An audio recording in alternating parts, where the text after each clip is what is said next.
Township Board of Trustees and Fire District meeting. Today is Monday, December 2nd. It is 6:32 PM.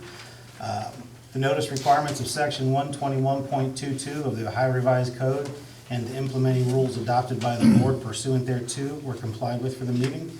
Roll call. Paroli here. Fullerton here. O'Neill here. Stand for the pledge, please.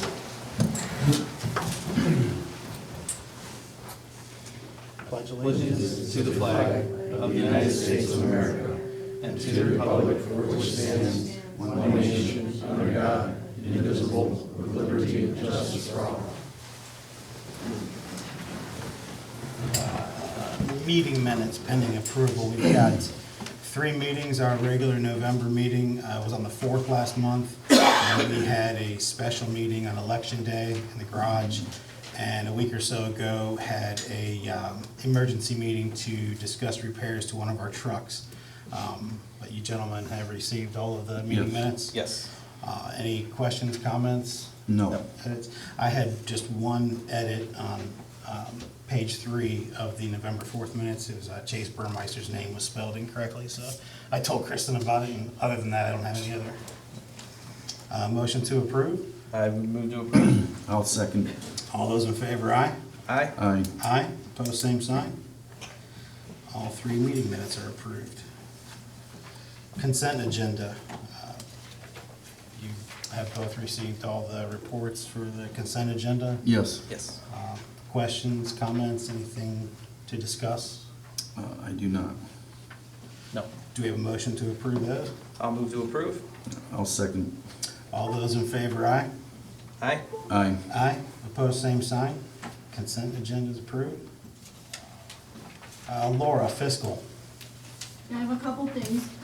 So I met with Jared from Westfield Bank last month to get the MICA reader set up and the logins established. I'll just say that having 2 checking accounts is proving to be quite challenging, and that local government services is involved because it is something they haven't seen before, to have 2 checking accounts within UAN. So currently, we have a balance of $470.50 in Westfield.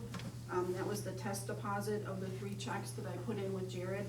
And the rest of the money is still going into Huntington until I hear back from local government services. So just for you guys. Okay. I passed out a resolution to increase funds and appropriations for more money received than anticipated. On the township side, that is $381,000 and some change, and on the fire district side, it's $97,000. So if I can have a motion to increase the funds and appropriations for those, I will send them over to Kristen. I would move to approve. I'll second. All those in favor, aye? Aye. Aye. Aye. Opposed, same sign. Motion carries. Okay, did you guys want to talk temporary appropriations tonight? Are you ready? I think we were all gonna try to meet to discuss that, but maybe can we come up with a date agreeable for the 3 of us to sit down? Yeah, sure. What's good for you guys?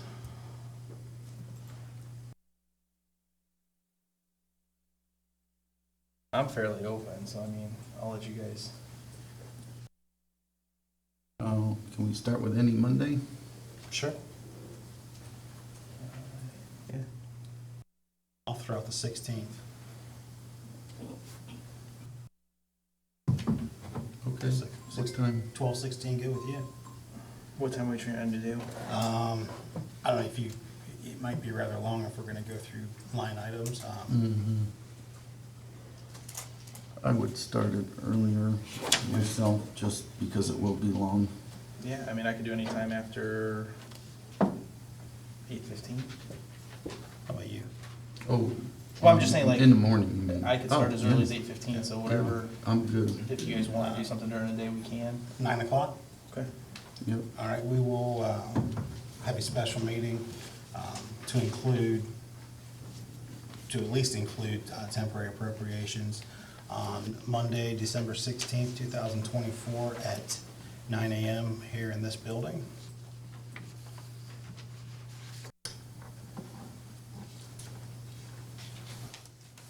Anything else for fiscal, Laura? The SPCA has sent their yearly donation solicitation. Typically, we donate $2,500.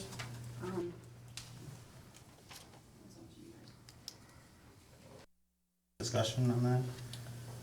Well, I mean, I said it last year, and I'll say it again. I mean, from a philosophical standpoint, I think there are tons and tons of great, charities and organizations that are out there, but I don't feel that it's appropriate for us to be using taxpayer funds for that purpose. I think we could poll the community and you get a number of different responses as to who they would or wouldn't want to. There are plenty of other things that we could use that money for, or, give it back to the taxpayers by reducing their taxes. Just my take on it. Ty? Last year, we gave quite a bit. Yep. And Laura's right, it's typically around 2,500. I could go either way. I mean, I would make a small donation, but, and I could forego this year as well. I kind of feel the same way. If we don't have a motion to, we can move on. Okay. Laura, anything else? Nope, that's it, thank you. Service, just a couple of things. You've seen the Rick's report. Couple of highlights in here. I think he's talked to each of you. I know he's talked to me about starting to stockpile some slag for chipping and sealing next year on Lance and Coon Club. So he's got a pretty good price on it, and if we allow them to haul it in over the winter time, the guy will cut us a deal on it, $36 a ton. I don't know how soon, go ahead. Well, I was just saying, because he's able to transport it on a backhaul Right. as opposed to Right. paying full freight, yeah. So, look, it's probably gonna be around $25,000. We've got that this year. I don't know how quickly they'll start doing it. That is probably something we'll need to keep in our mind as we do temporary appropriation, because I'm sure they will start doing it. But if we want to do some of it this year, or they want to, I would make the motion to approve up to $20,000 for getting the slag delivered. Oh, Chris, let me go back a bit. How many ton did he say he needed? 700 And where's he gonna put 700? in the yard down there. He's got The yard space. here or on The township. Okay. No, it's, yeah, I believe it's the right time to do it. Backhauls always save And us this money, is so. basically a contingency. I don't know if he's gonna, I forget the gentleman's name, but I don't know if he's gonna have the time to do it in December, but in case he wants to, I'd like to be ready to roll with it. Well, what did you say the rate was per ton? 36. 36. So do we, I mean, if Rick needs 700 ton, do we want to just authorize the full amount? So that, should he have, I mean, we both know he's probably not going to be able to get that much Right. between now and then, but if we're going to need it anyway, We could do do we it. want to just authorize? I mean, is that right? Yeah, 25.2 would be it. Okay. Yeah, so I guess 25 covers it, essentially. Yeah. Yeah. All right, I'll second. All those in, You made the motion, right? yes. Okay. All those in favor, aye? Aye. Aye. Aye, opposed, same sign. Okay, motion carries on that. And then one other thing of interest, the pastor at the church next to Walls, the Methodist Church, they'd like to have a parking lot installed and a gravel lot installed towards the rear of their lot. And they want to know if they paid for the stone, if Rick would be able to spread it and install it. And it would be a benefit for us because parking can be very tight there for burials, you know, that are not associated with the church. So Right. He thought it would be a good idea. It really wouldn't cost us anything above and beyond, you know, Rick's time and a few days for the equipment. I think overall it'd probably be well under a week to do The it. part of the parking lot though is technically on church property though, not township property? Most of it is on church property, some of it would be on, there's an easement that they have to get Okay. back there. Yeah, I mean, as long as there isn't any issue with us, you know, doing work on private property, I don't see why there would be any problem with I that. don't think so, I mean, it'd be a win-win situation for them, so. They're extending it to the back, or, Yes. because he's gonna have to dig topsoil and stuff out. Yeah, I would and they're imagine. gonna extend it to the north, where they are Yeah, now. okay. There's a small pavilion back there, so it'll be north of that. But I would just make, it's not even a dollar amount, I would just make the motion to allow Rick to do that as time allows this winter. Obviously, roads are gonna come first, Right. but Right. Oh, he's planning on doing it. in I don't quotes. know the Oh, exact okay. timing, but. But when he can fit it in, When he that they're not Right. obligated to other township Right. needs. Yeah, right. Do we have a second for that? I'll second. All those in favor, aye? Aye. Aye. Aye, opposed, same sign. Motion carries. I don't really have anything else, actually, hang on here. Indigent. Yes, we've got indigent burial. Normally, historically, we pay $1,000, I think, per burial, or for cremation. It normally comes through weight 9 times out of 10, I think, but this is from Hummel in Akron. But Rick just asked if we would approve that same service. They want to take the cremains back with them, but there's really no cost to us. I mean, they're not gonna open a grave site, they're not gonna take So what are we approving? $1,000 for indigent burial. Okay. Yeah, I would make the motion to approve. Okay. I'll second. All those in favor, aye? Aye. Aye. Aye, opposed, same sign. Motion carries.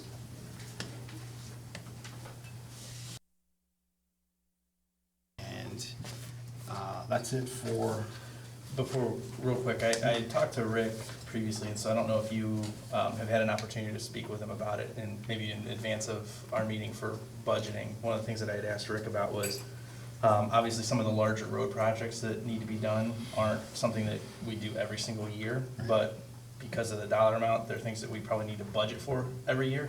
I know he mentioned, you know, depending on how the winter goes, Lance is potentially gonna need some work, Coon Club potentially as well. So, you know, can you work with Rick, if he, and he may already have them, but to get some kind of preliminary ideas of what those costs would be, Yes. so that we can kind of work that into our meeting Yeah. on the 16th to start setting some money aside for those, because those he's are gonna be. reached out to the engineers too, Okay. so they're gonna get him some information.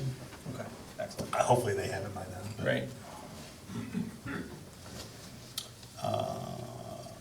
Chief, fire.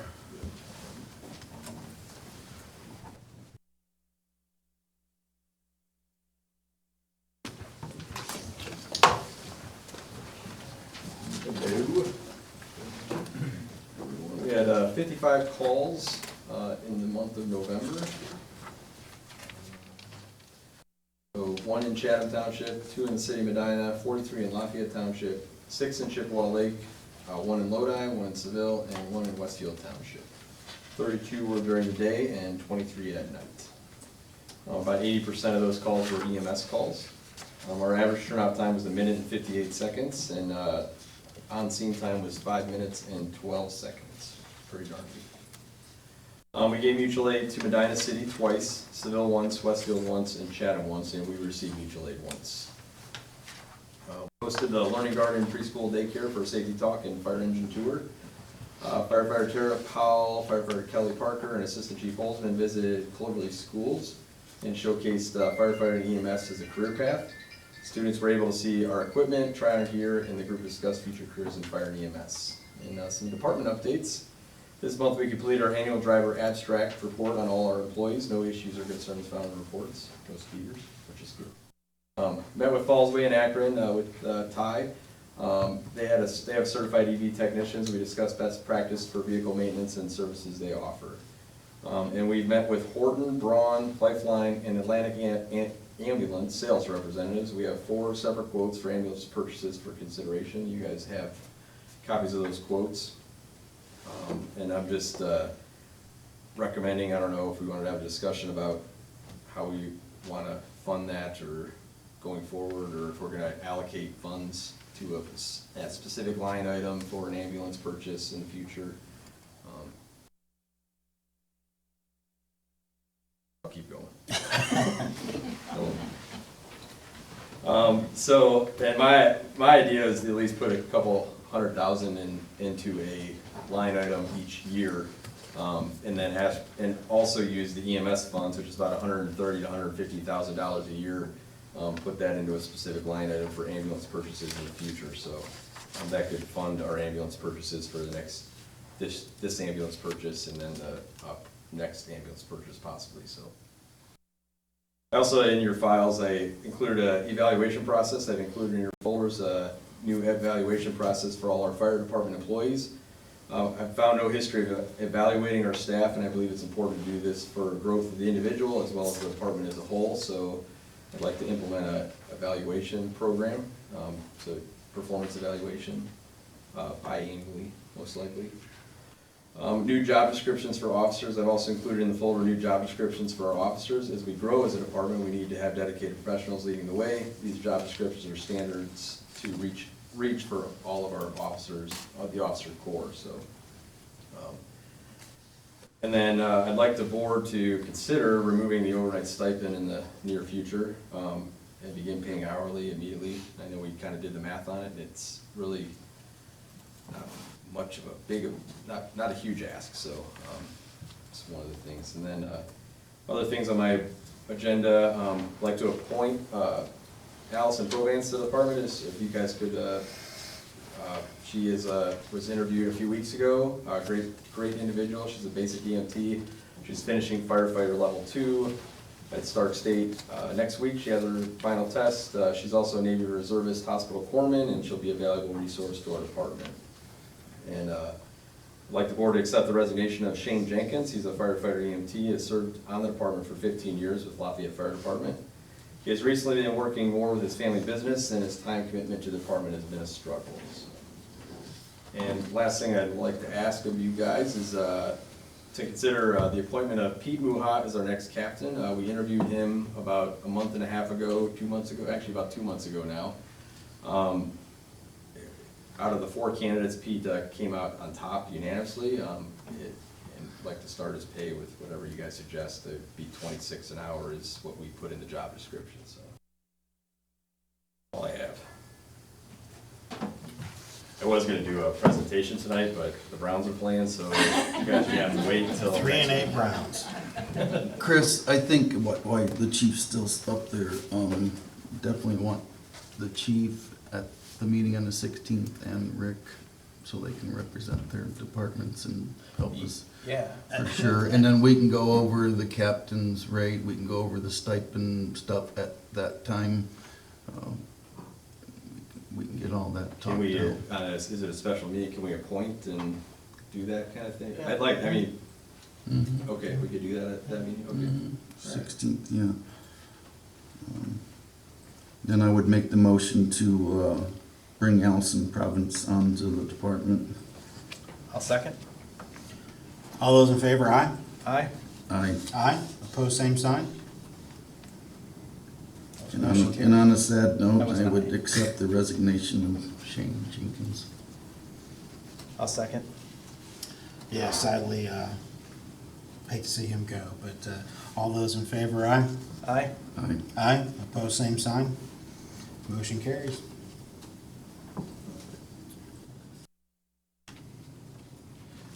So we'll plan on the 16th discussing Pete Muha, stipend, et cetera. Stipend, and then we can go over the quotes. I mean, be a long day, but I think it's important. Yeah. So you guys wanna table the other 2 though? We don't need it. I mean, I was hoping that, so, we're struggling with people overnight still. I mean, this December schedule is no different than summer schedule and holidays, and we're not getting people to spend the night, and it's $6,000, $6,134 of funds we would use to pay for the stipend for the rest of the year. Laura, I'm sorry, go ahead, Go. chief. No, I'm just saying that it's a very, very difficult struggle we have gaps in the schedule towards Christmas and the New Year's, and whether you pay them time and a half or not, they're still just, they're like, well, I'm only getting paid 18 hours. Laura, we've got, I think it was 30, what did we say, Chief, 36.5 still left for salaries to get through December. If we increase 6,000 to pay the full 24, does that leave you enough to meet payroll for the rest of the year? But we just, because you have to factor in the, Payroll Medicare taxes. and Social Security and the appropriate. Or we just added 77,000 to the general fund Right. for fire. So we can appropriate that to the salaries. How much, so an additional, if it's an extra 6, payroll taxes another 1,500? Probably, yeah. Scott's Opers. Well, yeah. We could probably appropriate an additional 10. Just, that'd be enough. Well, we've actually already appropriated Yep. We did. the So- 77, so. So all we just need to do is make We a just- decision.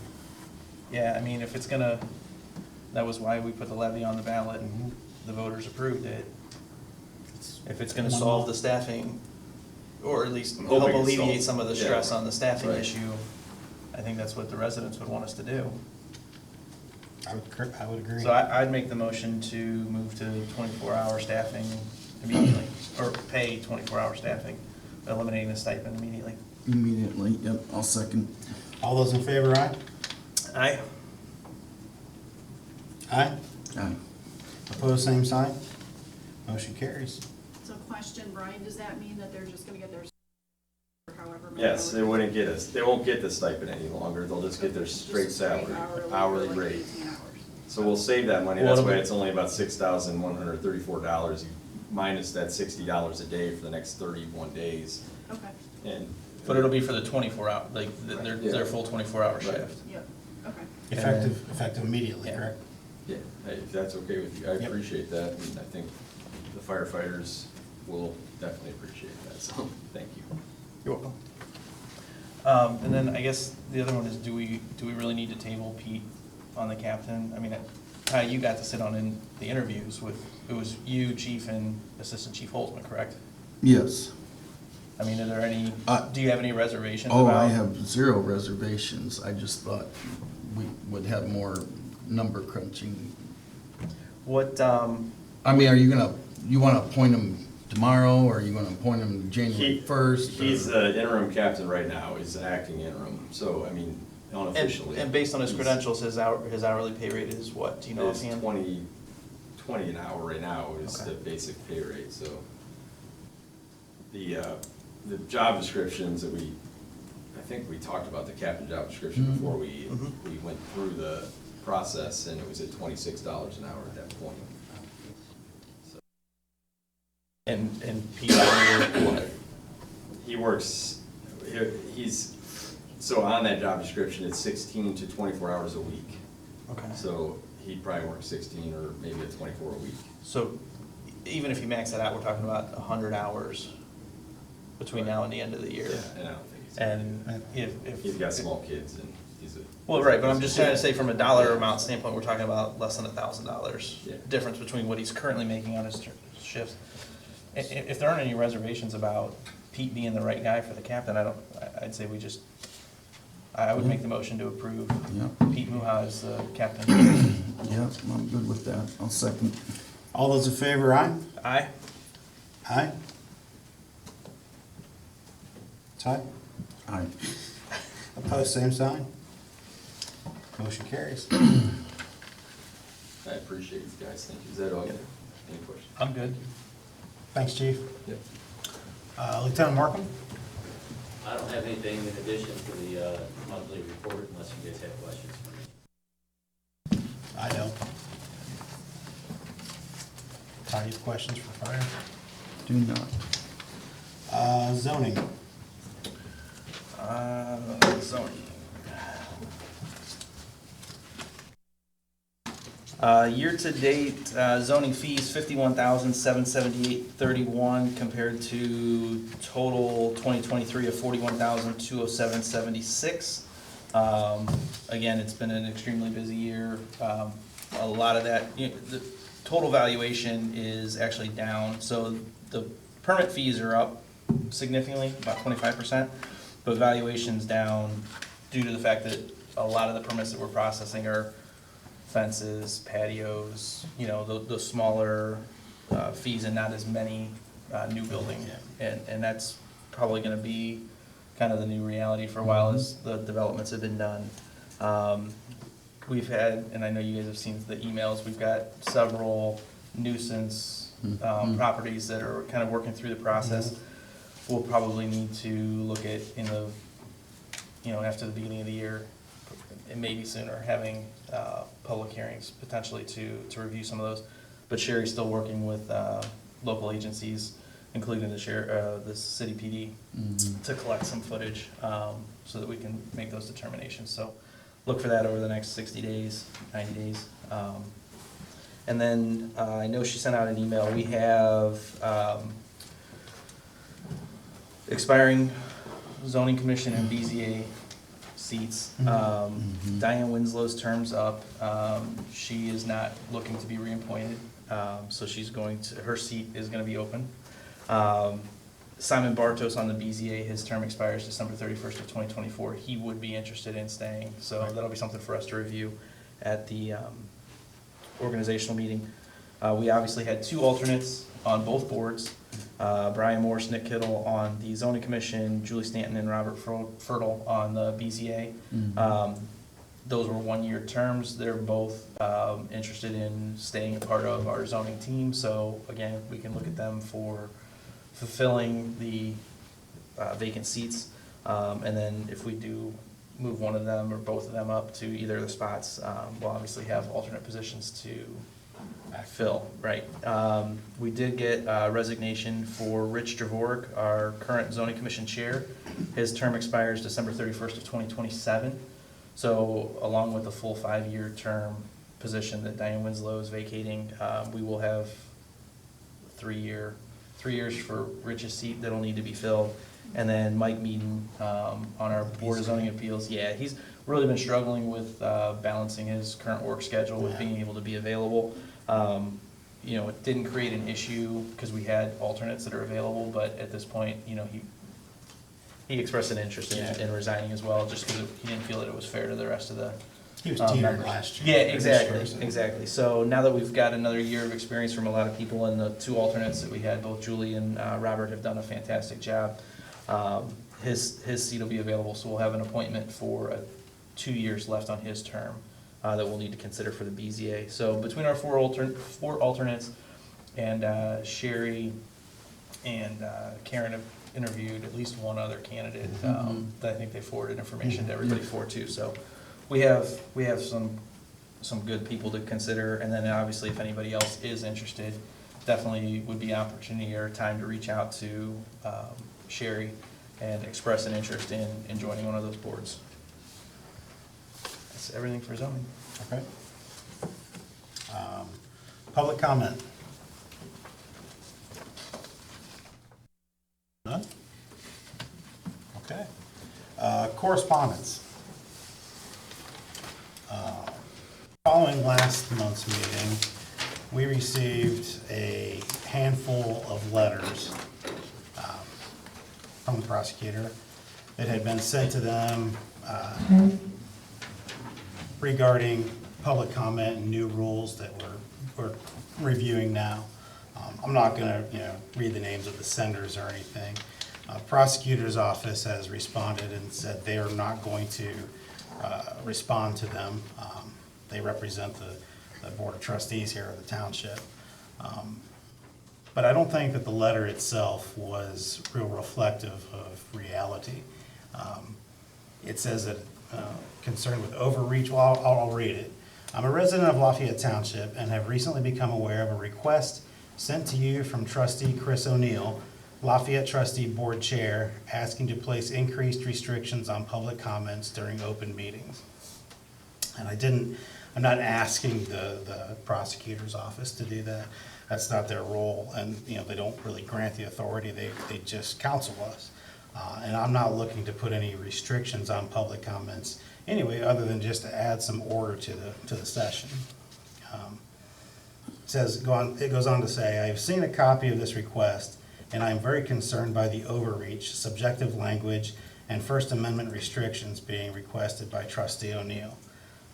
I really don't think there are any restrictions there, other than we'll review the prosecutor's comments on those rules, but I don't really think there's anything that's too overbearing, other than maybe, as we'll see, obscenity or harassment or something like that. But Trustee O'Neill has on several occasions suspended public participation at the monthly trustee meetings with no other cause than to shut down the public from speaking on topics he does not wish to have discussed.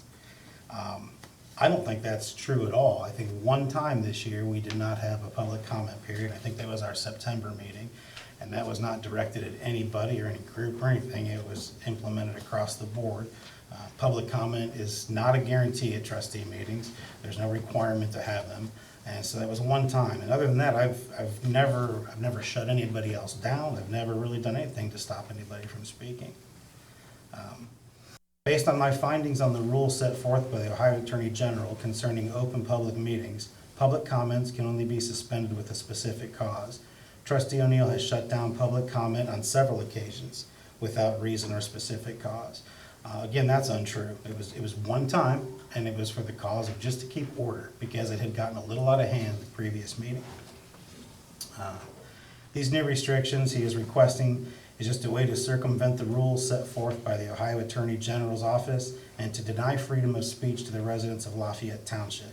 I respectfully request that you deny Trustee O'Neill's request on this subject. Again, the prosecutor's office wasn't going to approve or deny. That's not what they do. We would have to approve the rules or whatever anyway, but there is no attempt at all to deny anybody's freedom of speech whatsoever. I think he forwarded a response from the Attorney General as well. I thought I had it in here, yes. Thank you for contacting the Attorney General's office. Ohio is a home rule state, meaning no state elected official has the authority to oversee the day-to-day operations of another elected official. Consequently, the Ohio Attorney General's office does not have authority over any law enforcement office, a city's mayor or city officials, village or township trustees, a county's commissioners, or similar officials. Consequently, while we understand your concerns, our office is authorized only to represent state agencies, boards, and commissions rather than private citizens. For that reason, we cannot intervene on this matter. So you can consult an attorney, but I just don't think there's no overreach and there's no attempt here to shut down anybody's First Amendment rights. And you guys have both received responses from the prosecutor's office as well, right? Yes. That's really the only correspondence I have, but under unresolved business, then I'd like to just discuss the public comment rules. You guys have both seen them. Does anybody have any comments on them? Any feelings one way or another on them? When don't I have? No. Yeah, I mean, look, it's always, to me, it's always a difficult situation when you're dealing with these types of things, because I definitely understand the desire to keep decorum and to have a efficient and effective meeting. At the same time, being able to come to a meeting and express your opinions and your thoughts, even if they're not ones that we want to hear, even if they're not always the most flattering. It's one of the core tenets of our country. To me personally, I err on the side of, pretty much anything goes. As much as we may not like it, I don't even honestly like the 5-minute limit that we have in place now, but I understand, the fact that it has to be uniform, so if you don't have a 5-minute limit, technically somebody could get up here and filibuster the entire meeting. So, So outside of that though, I mean, I think you're just inviting more problems than need. I mean, obviously tonight we didn't even have anybody interested in speaking, so. First time in quite a Well, while. right, exactly, and, you know, it won't be like this all the time, but, you know, I'm probably not gonna be in support of any further restrictions. Just not sure that there are even restrictions. Just a base of rules and conduct. I mean, Yeah, there's no restrictions on what to say at all. Well, no, but I mean, you know, to your point, you know, each speaker will be, one of the proposals was, you know, point 2, public comment shall not be frivolous or repetitive or harassing in nature. Speakers may not promote any political party or candidate at any level. That's a restriction on speech. I mean, I'm not saying it's with nefarious intent, but that's absolutely a restriction. It's also very subjective. I And mean, it what's also- frivolous to one person is not frivolous to somebody else.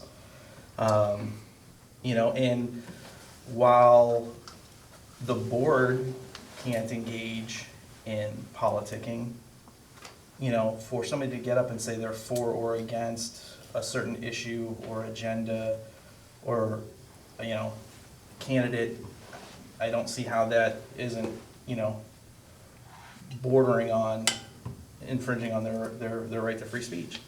You know, again, the proposed, rule number 3, the proposal was each speaker will be provided 5 minutes, or 3, well, the number's going back and forth, right? There's been Right. 3 and 5, but then an extension of time may only be granted by a majority vote of the board. Again, now we're picking, well, if it's something that everybody on the board's willing to listen to, they can speak more, but if, you know, and I'm not saying that's the intent, but Right. that's easily, I can absolutely understand where people, That's a restriction on the time. It's not a restriction well, on the right, but content. but it's also a restriction on the time that, at the board's discretion, can be changed. Like, there Right. shouldn't be any discretion involved. If we're gonna have rules, 100% uniform across the board, period. Right.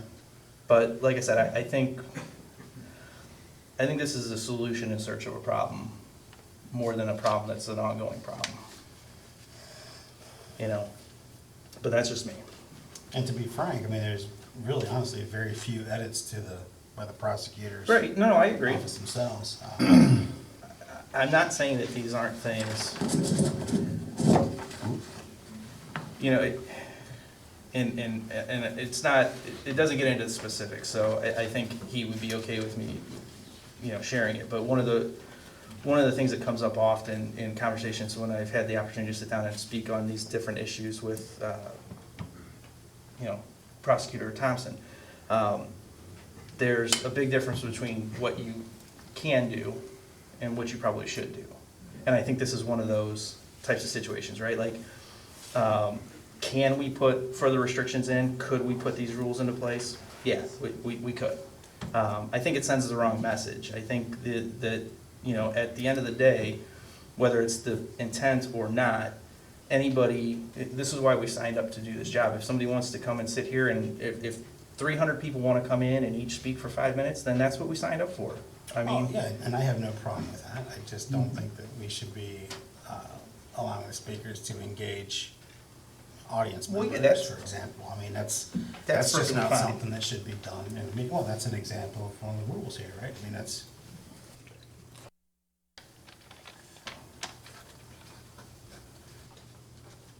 Justin, would you want to take a couple out?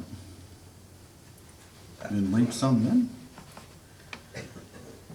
I mean, quite frankly, the only one that I think really matters is, I mean, to Chris's point, it's a valid one, right? Like, if you're gonna speak, you're speaking, and nobody in the audience should be interrupting, and if you want to direct comments at the board, or the elected officials, or an employee of the township, I mean, we're all fair game, because Yeah, that's what you're here for. anybody But- can talk about it. But, you know, if you wanted to do something along those lines, as far as like, you know, rules of decorum, then fine, but outside of that, I don't see the need for any of the rest of these, but that's just my take.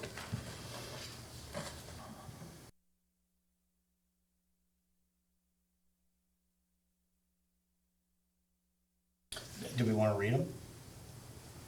Well, it probably makes the most sense, that way everybody, I mean, I don't know that everybody here's seen them, we can address them Right. one by one if you want, I have no problem Well, with that. if you're gonna read them, I would read the prosecutor's comment Sure. on each section.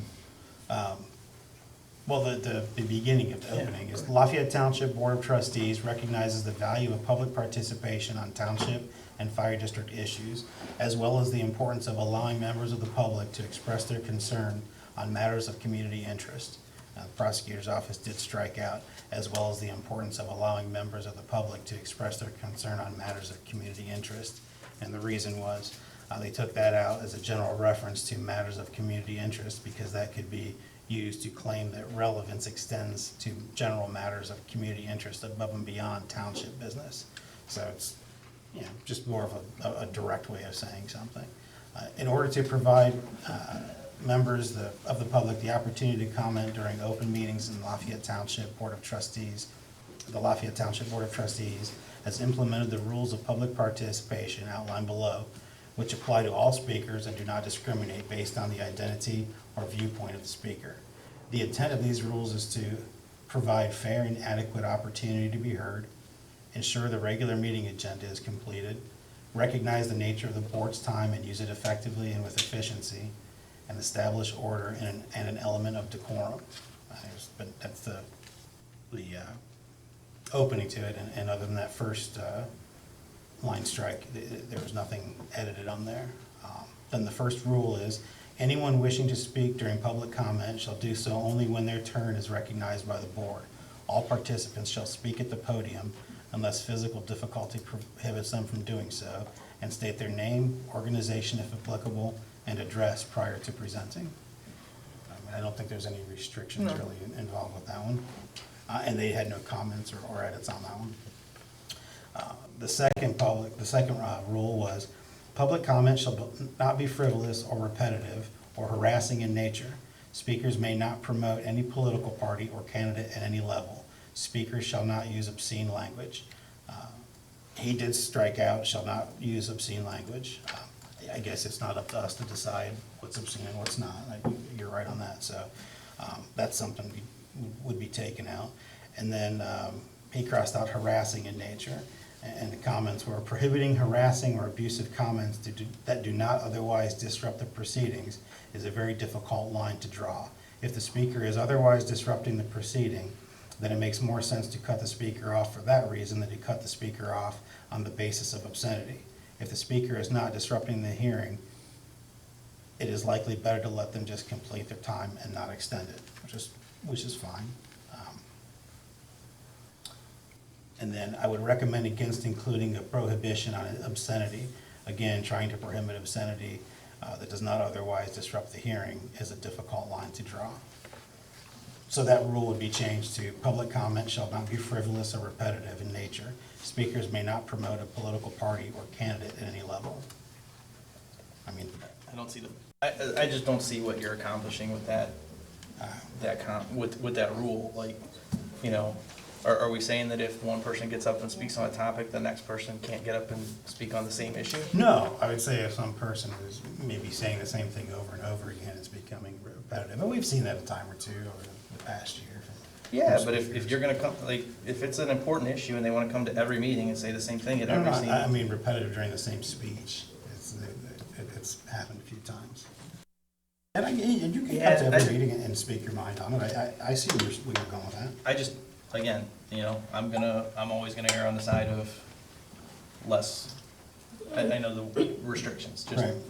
In general, only because you're gonna then have to enforce them if you're gonna put them in there. Correct.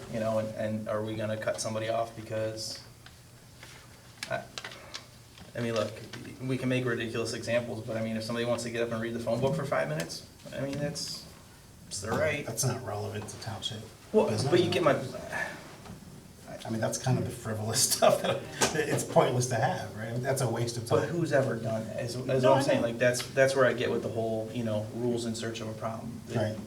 People that come because it's, like, their time's valuable to them too, so even though it might not be something that, I think is the most important thing in the world, it's obviously important to that person that they wanna come in and speak, you know, so I would just strike that altogether. Okay. The third one is each speaker will be provided, it was 3 minutes to speak. An extension of time may only be granted by majority vote of the board. You've given your input on that one. The courts have upheld a 5-minute time limit, but have struck down a policy with 3-minute time limit, albeit on other grounds. The 3-minute policy would likely survive, but if there aren't many comments, there is some advantage to setting the time limit to 5 minutes, since there are cases specifically approving 5-minute limits. I would be willing to get rid of that one anyway, too.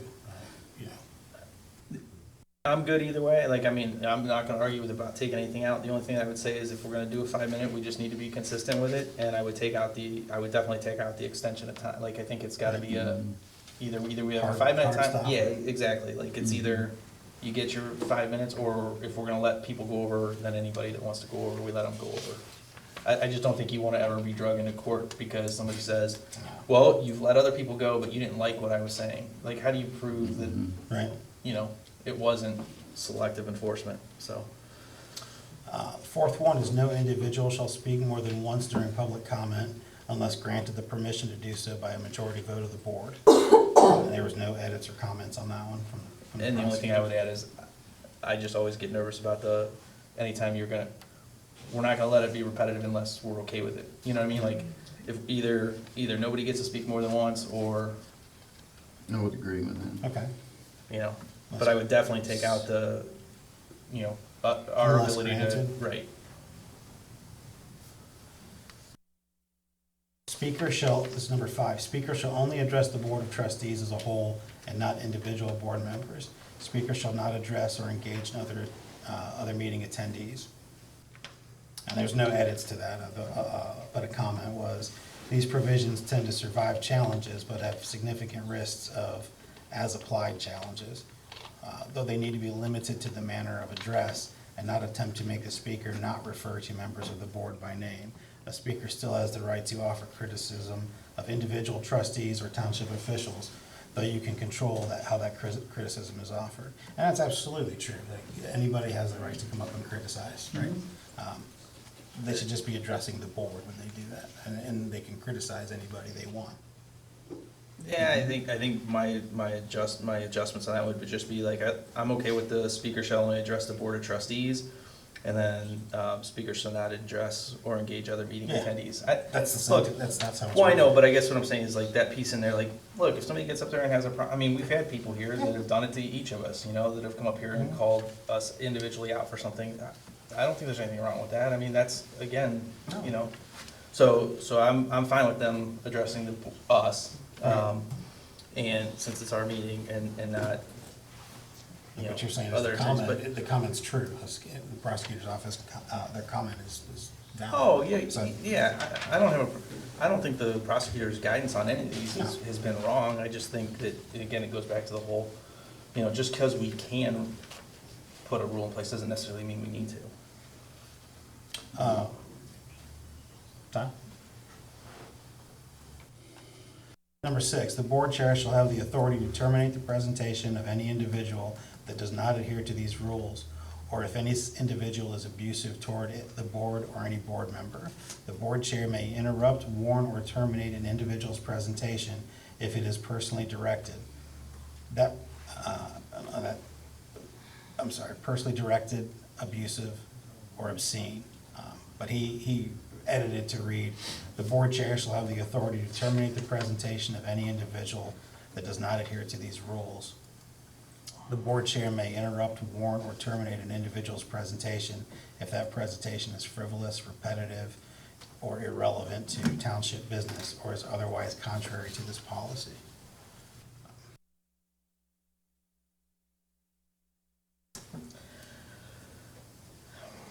On the surface, it sounds good. I mean, I think the thing there is, I mean, we don't need a rule. If somebody's disruption, like if it gets to the level where somebody's being disruptive to the meeting, we're gonna ask Lieutenant Markham to Right. escort We them can- out of here. Right. And Anyway, that's another. so, I don't have a problem. I mean, obviously, if it rises to that level, Right. but I don't necessarily think, you know what I mean? Like, I don't think it needs to be there because we already have a solution to that type of problem. Plus, it puts the board chair in a tough spot where you're gonna be the one that's gonna get, you know, lynched for, Yeah. you know, cutting somebody off. And you're also gonna have, it's gonna have to be something that, you know, that law enforcement's gonna be willing to walk them out for, so. Right. You know, Any documents or other materials presented by a speaker during public comment will not be accepted by the board and will only be included in the minutes by reference. And I had no props shall be used during the individual presentation, but he struck that out. And I was specifically referring to the underwear and the toilet paper incident several months ago. Apparently that's free speech. well, yeah, and I think, well, and to the documents and materials, so we had a resident that had put together, you know, her analysis of the finances through public records, and I think it was when we were doing the banking stuff. I don't know why we would discourage that. It doesn't have to be something, you know, I don't know. I mean, if they put that time and effort into putting information together for us, why would we push that away from them? Knowing that they can't use it, you know? Oh, I think they can use it, and it's gonna be included in the minutes by reference. That doesn't mean there's a, you know, someone comes up and gives something to us, we don't have to accept it and be expected to comment on it right away. Like, that's, Well, that's different than putting it in, like, I mean, I don't know why we wouldn't just make it part of the record. without having seen it, or you don't know how long it is. Why? So, we have all the reports, we don't print all the reports that the department has put in get filed with the minutes, and Right. sometimes they're long, I mean, Right? technically, all the chiefs, Yeah, it's- you know, stuff is gonna Right. go in the official file, so I mean, I don't know why Right. we wouldn't put that in there. Yeah, sometimes it's gonna be ridiculous and, you know, off the wall type stuff, but, you know, And- the public has a right to see that, that's. you Or know. sometimes just patently wrong. I mean, Well, it's- then it's our job to correct the record and put the information out there that's right, not stifle it from being shared. I mean, don't get me wrong, I mean, like, politics in this country is kind of off the rails from that standpoint, I Mhm. get that, but at the same time, you know, a lot of what we feel is wrong information is, I mean, we treat so much that is actually opinion as being fact, and we all do Right. it, so I'm not singling anybody out, but like, so who is it, who are we to be the arbiters of truth just because we're the elected officials? I mean, there is a certain level of truth to the saying perception is reality, as much as we don't necessarily like it, and it doesn't support our agendas and our positions, not but you know what I mean, like, But there are things that are, yeah, that are but true but and things that aren't true, you know? the only way to have that dialogue is to put it out in the open and to have that dialogue. You know, stifling it and sheltering it away isn't the way to handle it, in my opinion. When we get documents, they go in the minutes. Yeah. I mean, at least they're supposed to. Right. So, I mean, this statement is true, so, I mean, we do that. What I mean, We do accept them. We do accept Right. them. So why now make a rule that says we're not going to? I would just strike that one altogether. Okay. Number 8, all presentations or comments during the public comment period shall deal with township-related or fire district-related issues. I know you think they should be able to say what they want, but there's just Well, no it's- point in it. That's It's what not this so meeting much, is for. it's not so much that I want to encourage people to just come up and talk about whatever, right? But where do you draw that line? Like, some stuff are fringe issues, you know, and if it's something that's important to one of our residents, Right. but maybe it's not, you And I would know. not be inclined to cut them off if. Well, it right, was- but like, Jake break. Yeah. I mean, maybe that's a little bit of a stretch, but I mean, or issues that are, on the state highways that we're just really, the only thing that we don't have control over, Right. certain things that our residents are gonna want us to advocate for. So Right. technically, that's not really But a it's- township issue.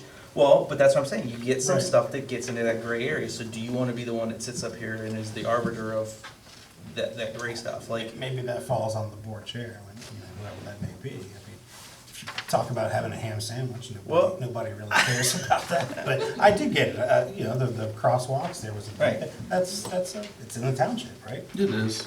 Right, but I'm just saying, there's always gonna be some issues that Right. could go either way. So anytime that, you know, it's a place where there's gonna be that discretion used, I'd rather just let it go and we deal with it, you know?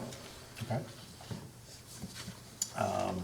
Number 9, public comment is not a question and answer session. The board will not respond to comments made during public comment unless it becomes necessary to ask a clarifying question, to correct a factual error, or to provide special factual information. While the board shall have no obligation to respond to public comment, it may elect to do so. There was no edits on that one comment. There's nothing particularly wrong with this, but I would strongly encourage you to wait until after the speaker talks to respond, which I would do anyway. If you do respond, you need to be careful to be very limited in your responses. This again is a provision that may survive a challenge to the policy as written, but has a high risk for as-applied challenges. The 5-minute period is filled with argument. If the 5-minute period is filled with argument between the trustees and the speaker may have an argument that they were treated worse, i.e. had trustees interrupting them because the trustees disagree. I fully agree with that. Oh, yeah, it goes back to if we put a time limit in, then obviously any back and forth, you know, that we would have with a resident would not count against their Right, time. But if correct. there's no time limit, Right. then ultimately, yeah, Yeah, so, and then the last two, there's no edits or comments to them. The board chair may request any individual, including attendees that are not recognized to speak, to leave the meeting when that individual is disruptive or fails to observe reasonable decorum. Additionally, the board chair may request the assistance of law enforcement in this effort. We it's touched already on that established already. law, yeah. The board is under no obligation to take any action or to vote or to otherwise consider any issues initially raised during the public comment period. The board may, at its sole discretion, take further action or direct staff to research subject matter. And that's it. Yeah, I don't know if that, I just don't know, that's kind of an already, like, does that even really Right. need to be in there? You know what I mean, like, Yeah. we kind of already Right, handle it that way. we can do that, right? And does it need to be stated? Yeah. Doesn't hurt to be stated. Yeah, I don't think it hurts to state it as long as it's been practiced and the precedent's been set on how we do it.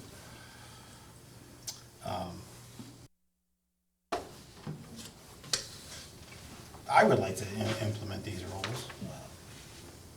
As originally written? No. Okay. With the edits provided by the prosecutor's office.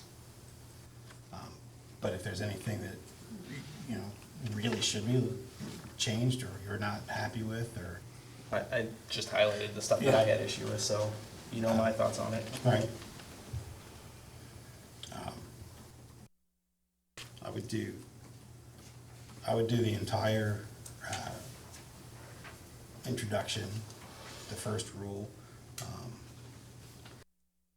The second one, I mean, I'd be willing to strike that altogether. I don't like the idea of someone coming up and pitching a political party or a political candidate. I don't think this is the forum for that, but by the same token, it could be construed as township business if they represent.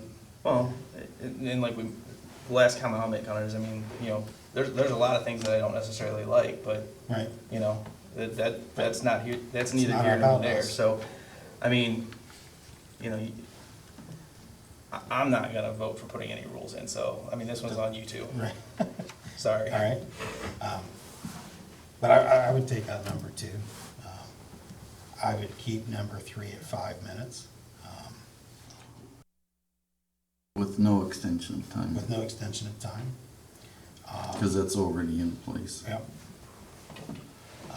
And I would take the number 4, no individual shall speak more than once during public comment unless granted permission to do so by the board. A majority vote, I think we should take out the Permission of the granted. board. Yeah. Mm-hmm. Number 4, I would leave it as is. The number Well- 6, You said 4. I'm sorry, number 5 I would keep as is. Number 6, I would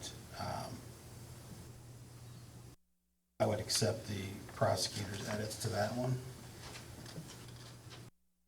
I would accept the prosecutor's edits to 7, and then 8, 9, 10, and 11. There's no edits. Well, there's a typographical edit to 11, but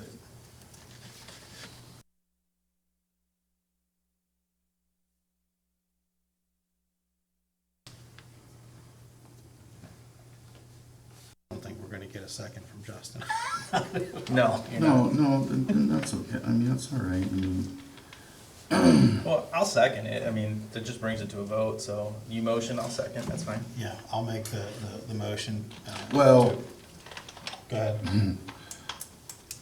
I would be willing to accept it as long as we're using the recommendations from the prosecutors on the ones that they've commented on. Oh, yeah, I think those kind of go. Yeah, well, the motion was to remove number 2. Remove number 3 was 5 minutes and then take out the Yep. extension, so Yep. that covers the prosecutor's Yep. recommendations. 4 also removed the permission piece of it. Yeah. 5 was the one that was as is, and the prosecutor didn't really recommend any changes. And then 6 and 7 were with edits, and 8 Yep. through 11 didn't have any edits. So to your point, Ty, the motion is for approval, with the prosecutor's recommendations all. Correct. All done, and I will second. Can I, No. can I ask Sorry, a question? We had public comment, All right, but I'll talk to you after. okay. All those in favor, aye? Aye. Aye. Opposed, same sign. Aye. Motion carries 2-1.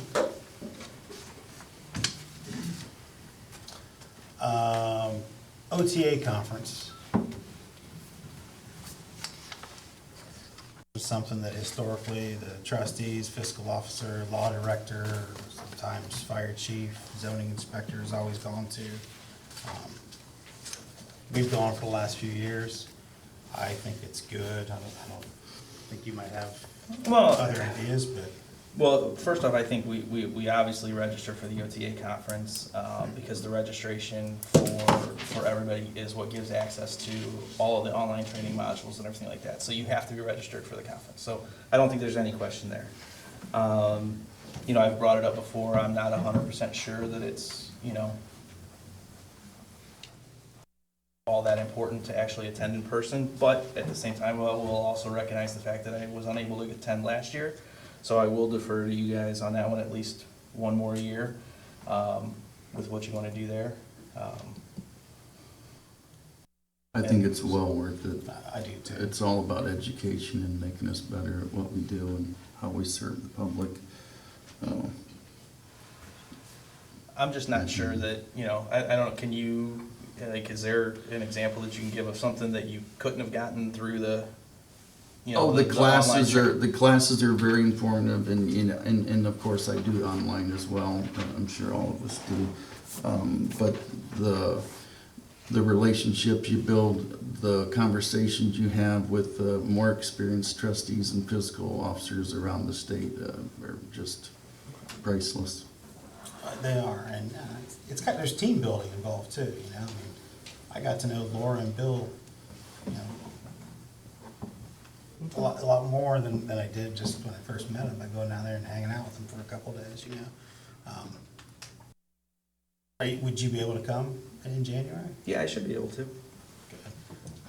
I mean, I think it would go a long way for 3 of us to Yeah, that'd be good. hang out together, so. I'll make the motion to approve registrations for Columbus for the 3 trustees, fiscal officer, and zoning inspector, including hotel. Do we have a dollar amount that we've estimated this to Well, it's cost? $170 per person for the conference. For the itself. conference, Yeah. right, but, then we have. And then the hotel, we signed up, it's fully refundable, nothing's been even purchased yet, so you should be getting the email from the hotel reservation to the fiscal email address. Right, I'm just saying we need to It's- put a dollar amount on Right, approval, it's, so. it's like $230 for a room per night. Okay, and how many rooms are we getting? 5 rooms, so 10 rooms, 10 10 nights, yeah. Chief, you didn't want to go this year? I looked at the list and it's not really. It's Not your vibe? You're not helping, chief. Sorry. Yeah. See? That's our. No, that's we're- true, though. We're building consensus here. Brian, Like that's a true, birthday. though. There didn't seem to It's be a not bunch of sensitive. cheap stuff down there, and I was kinda disappointed. Well, and at there's, that. I mean, there's other training throughout the year for the Fire Chiefs Association and stuff that they do as well that's more specific to that, so. Right. Well, I think we need a dollar amount to approve. Plus 20. Ty's doing it.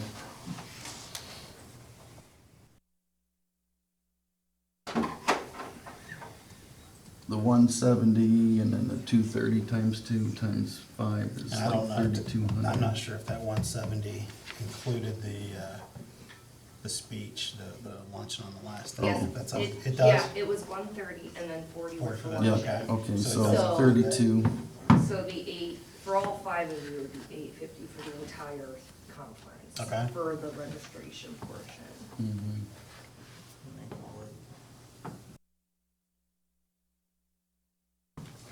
So like another 2,500 on the hotel, Yeah. and then there's gonna be some potential incidentals, whether it's I'm sure. parking or this, that, or Yeah. the other. So do we need to prove like $4,000? I would, you Yeah. won't use it. but you- Right, but I'm just saying like, Yeah. we need to have it approved if we're gonna do it, so. Yeah. All right, I would, make the motion to approve $4,000 for the OTA Winter Conference 2025. I'll second. All those in favor, aye? Aye? Aye. Opposed, same sign. Motion carries. Staff appreciation dinner this year. Historically, well, last few years anyway, we've held it at Williams on the Lake. Kristen's been working with the Oaks. I think we approved her to do that earlier this year, one of the meetings. I don't remember exactly when it was. She got a final, to the penny, cost today. Would we need to pay for it that night via check or credit card? Yeah, I think there was even a scan, like, that we can Oh, is scan that how- okay. and pay with the credit card. Yeah, fancy. But the total's No, $33,1362. she- I said out the door. And that's dinner, salad, roll, non-alcohol drinks. How many people signed up? We have 71. 71. And that's 3,300, 1,362. Yeah. That includes, that, out the door, That's that's gratuity gratuity and and everything. Right. Now, is that employees only, or does that include the elected officials? That's elected officials, that's, and family members, spouses, children if they're. Because I guess my only question is, I know, when Bill was working for the prosecutor's office, he wrote a legal opinion on the ability of us to use township funds for elected officials, extras like this. I don't want to get into what's been done in the past and what other townships do, but I'm not really sure that we can spend township funds on us. We can't. We Based on what? They sent a letter earlier this year, I can forward to you, I don't know if it was Mike.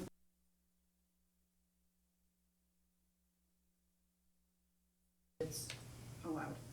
Did they cite the Ohio Revised Code that allows it? No, I'll see if I can pull up the email on my phone.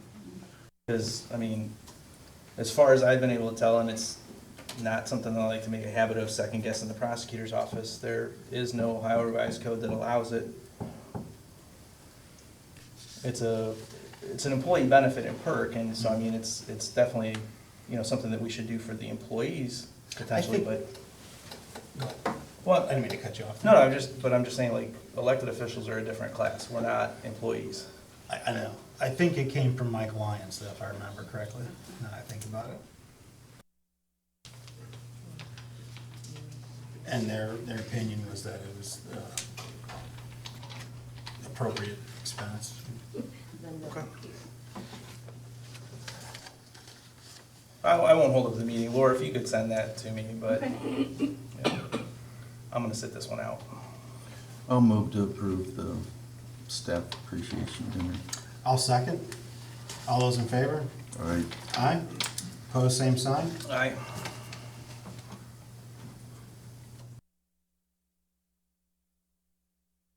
Okay, next up, amended ARPA resolution, again. Last meeting, we had it drilled down to the last two line items, and at a lucky break, we went to order equipment for the picnic tables, and because of the bulk order we made, they knocked a discount off of it, so we got an additional, I think it's $520.50. So I reduced the picnic table line item and added that difference to the IT equipment line item. Okay. Just so we, make good use of every Yep. part we can of the ARPA funds. no, that's great, that's great news, Chris. My question, I guess I was just thinking ahead, the IT, are we gonna try to use this to put the other two routers in? We mentioned that last meeting, and then whatever is left, I think we can use that towards KGC's invoices. Whatever will be. Yeah, right. I mean, there's gonna be an installation cost for the two access points. He's been working with Rick, I think, to get wiring to them, Oh, okay, good. so, I'd move to approve. I offered it, Or you did it? Okay, You I'll second second. Yeah. roll call vote, Rolly, yes? Fullerton, yes. and O'Neill, yes. So this would be resolution 21 revised dash 2024. Can you say it one more time? Resolution number 21 revised dash 2024.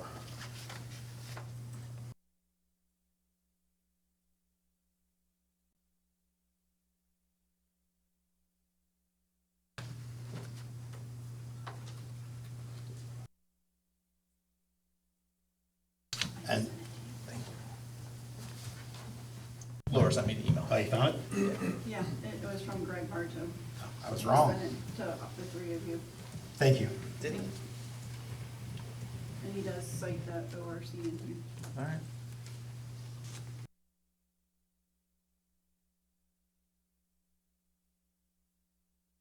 Not to be funny, do you want to revote on that, or are you good? No, it passed. Like I said, It's I'm not not gonna making change a huge anything. issue of it. I just, Okay, next order is the amended resolutions for certification of tax levies. Laura, you've got you were gonna do these, right?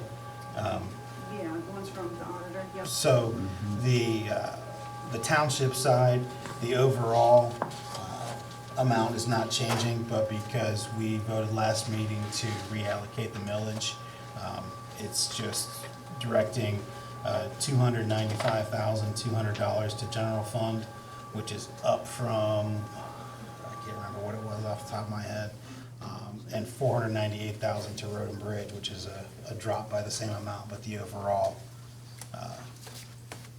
taxes are the same.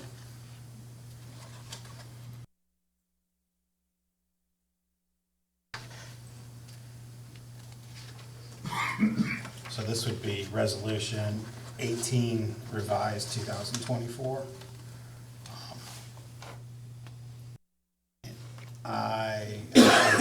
I'll propose it. Do we have a second on it? yeah, I'll second. Roll call vote. Fullerton, yes. Rolly, yes? O'Neill, yes. So that resolution passes again. And then we have a very similar situation for the fire district side. This is not necessarily a reallocation of millage, but because the levy passed on election day last month, there's an additional $579,000 expected to come in. So I will I will offer to approve this resolution to be amended with that $579,000 additional. Yeah, I'll second. And this is Resolution 14, revised dash 2024 FD. Roll call vote. Fullerton, yes. Paroli, yes. O'Neill, yes. That resolution passes as well. You have the originals Laura will sign? Yes. Okay. Next up, Feeding Medina County. This is something that we donated to last year. We did SPCA and this. Any thoughts on it? You guys have both looked it over. I think that, Same as before. I mean, again, outstanding organization. I recommend people be as charitable as they can be. We have a lot of great organizations in and around Lafayette Township that do great work to support them. But if the township has money that it doesn't need to carry out the business we need, then we should be giving it back to the taxpayers, not donating it to charity. Just my take on it. Nothing personal against Yeah. Feeding Medina County. Ty? I would agree. I would agree too, so I guess if we don't have a second, we'll move on. Zoning Commission resignations, Yeah, we discussed those earlier, but we Right. did get resignations from Rich Dvorak and Mike Meaton. Okay. So we'll need to fill those terms. And then the expiring terms, Simon Bartos is interested in remaining on the board if we choose, and Diane Winslow does not. I don't know, Diane's is running out, I don't know that we need to accept anything here. Right, there's no resignation needs to be accepted, but I guess technically we should Rich- probably make a motion to accept the resignation for Rich Dvorak. And I just received Mike Meaton's this afternoon. I'll forward it to you guys as well. Okay. So You wanna there's read them? 3. Two. Oh, well, Diane 2. doesn't Oh, not, really need to not, yeah, resign. okay, yeah, no, her- you're right. Her term's you're just right, expiring. Yep, you're right. Yep, 2 of them, okay. Yep.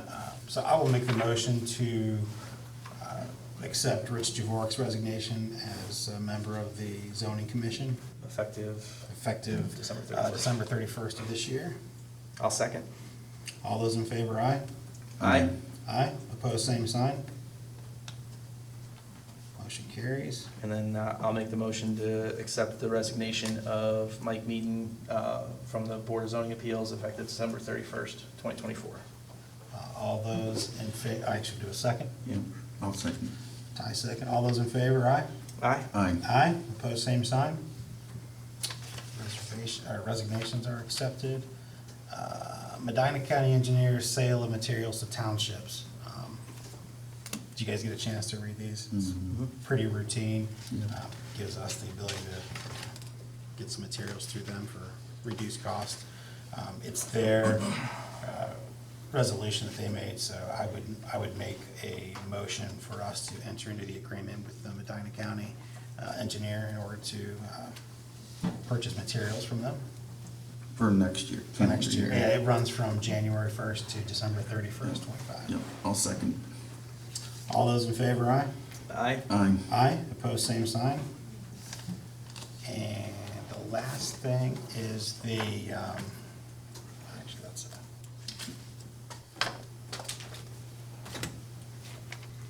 Original. You guys all saw the health department thing for our semi-public disposal. I'll make a motion to approve the $75 fee payable to the health department for that. I'll second. All those in favor, aye? Aye. Aye, opposed, same sign. Anything else? Not aye. Actually, I did have one, and I didn't know whether to throw it under correspondence. I did receive a call from Sean Hudson, which kind of caught me a little bit off guard, because I didn't know, he had reached out, he wanted to sit down and discuss the possibility of representing the township. Yeah, same And I with me, guess same with you me. each met with him, so I didn't know. He met with me a couple weeks ago. He contacted me, and he had already talked with Ty. Yeah. Are we looking for a, I just Not know legal legal representation representation. too, as well. I mean, no, he said that, but I just wasn't Yeah. sure, we've never had a conversation about No. needing additional No, representation, so. no, but as far as I'm concerned, it's not, it's good to sit down and talk Yeah. with people anyway, so yeah. I don't think we're looking- I didn't have any special Gotcha. interest. If we do, I think he's a pretty good Oh, yeah. person for it. If we have specific needs coming, I mean, that we think Okay. we would Right. need someone.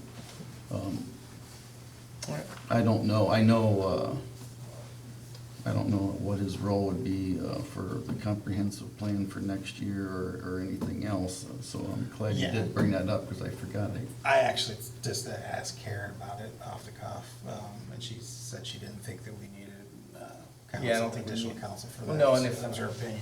And I think if we do, just because of, I know Bill's kind of trying to step away and retire at some point, but, you know, I think when it comes to zoning type stuff, you know, he'd probably be the Yeah. go-to if we did need it, but again, I don't think we do. I just wasn't sure if you guys were Just thinking that we needed something. I since we didn't have hadn't any discussed it specific before. needs, but since we're talking about, I mean, is there anything coming up that we would need some additional help? I know we're using Bill for zoning, and I'm not sure where he's at, if he's kind of.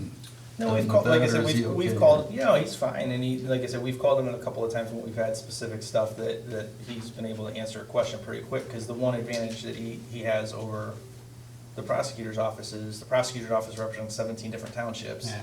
17 different zoning codes, you know, and so every time you take an issue to them, it's like, well, send me all the pertinent pieces of your code and let me look at it, and Right. they've got other things, whereas Bill usually, you know, hey, this, and he's like, oh, it's section, you know what I mean, like, he knows our code, so he's able to answer it in a much more timely fashion, so even though we're paying him by the hour, he usually gets the answer within the hour and significantly quicker than the prosecutor's office is able to turn it around, so, I think from that standpoint, as we get through this, hopefully this last push, you know, to kind of get the zoning stuff figured out, I think Bill meets our needs there, so when I got that call, I wasn't sure if you guys were thinking that there was some specific project or something that we needed.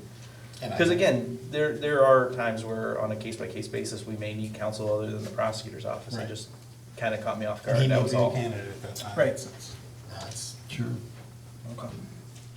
All right, that's all I had. Mhm. Do we have a motion to adjourn? Yeah, I'll make the motion to adjourn. I'll second.